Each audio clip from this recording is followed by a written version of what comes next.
Hello all. इस lecture में हम लोग डिराइव करेंगे relation between pressure of gas and partition function. Okay, तो सबसे पहले हमें इस रिलेशन में चाहिए क्या? हमें इस रिलेशन में चाहिए एफ की value in terms of partition function. ये हम लोग यूज करने वाले हैं और इसका रिलेशन हम लोग प्रीवियस लेक्चर्स में डिराइव कर चुके हैं, जो कि आता है -n/kBT log z। ठीक है, तो पहले एफ को हम निकालेंगे, एफ से निकालेंगे। ये जो एफ है, हेल्महोल्ट्ज फ्री एनर्जी, तो इस एफ की मदद से हम लोग निकालेंगे प्रेशर, जो कि इतना आएगा, और फिर यहाँ पे एफ की वैल्यू रख देंगे और ये आसानी से इतना आ जाएगा। ठीक है, तो सबसे पहले अगर हम बात करें, हमारे पास हेल्महोल्ट्ज फ्री एनर्जी जो होती है वो क्या होती है? F is equal to U minus T S. तो अगर इसको डिफ्रेंशिएट करेंगे तो ये हो जाएगा D F is equal to D U minus D T S.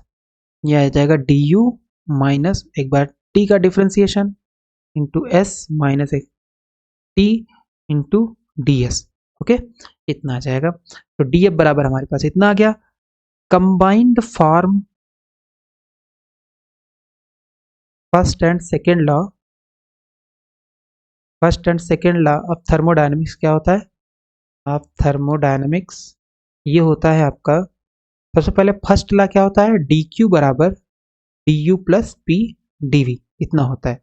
और सेकेंड लॉ से आ जाता है टी डी एस, तो ये आ जाएगा डी क्यू बराबर T D S D U plus P D V. इसी को बोलते हैं combined form of first law and second law of thermodynamics, right. Okay, तो यहाँ पे हम लोग डी यू की जगह पे ये वैल्यू उठा के सब्सटीट्यूट कर देंगे।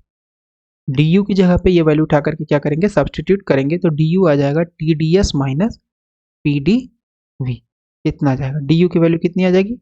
T D S minus P D V. Okay, तो रखेंगे यहाँ पे, देखते हैं क्या आता है। So D F is equal to D U हो गया आपके पास T D S minus P D V. यहाँ पे है डी टी इंटू एस, तो इसको लिख सकते हैं S D T minus T D S. T D S से टी डी एस कैंसिल और ये आ गया minus P D V minus S D T. D F is equal to इतना।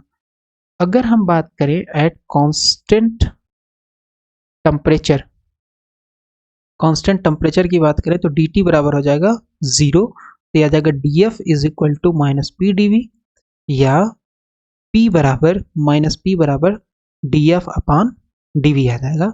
कब आएगा? At constant temperature. तो इसका मतलब इन जनरल हम लोग लिख सकते हैं del F upon del V at constant temperature. Pressure कितना होगा? Minus del F upon del V, V जो है वो वॉल्यूम है एट कांस्टेंट टेम्परेचर। ठीक है, एफ की वैल्यू जो होती है वो कितनी होती है? एफ की वैल्यू हमारे पास होती है minus N K B T, ये हम लोग प्रीवियस लेक्चर में निकाल चुके हैं, minus N K B T log Z. यहाँ पे रख देंगे एफ की वैल्यू, तो पी बराबर आ जाएगा minus del by del V, और ये आ गया minus N K B, 1 second, N K B T log of Z. तो माइनस माइनस बाहर निकल आया, एन के बी टी भी बाहर आ गया, और ये कांस्टेंट टेम्परेचर है ना, टेम्परेचर कांस्टेंट है, इसका डिफ्रेंसिएशन जब होगा तो टी भी बाहर आ जाएगा। एन के बी तो कांस्टेंट है ही, टेम्परेचर वेरिएबल भी हो सकता है, लेकिन क्योंकि यहाँ पे कांस्टेंट टेम्परेचर पे है डिफ्रेंसिएशन, तो minus N K B T पूरा बाहर आ गया, तो ये हो गया minus minus plus N K B T del by del V log of Z.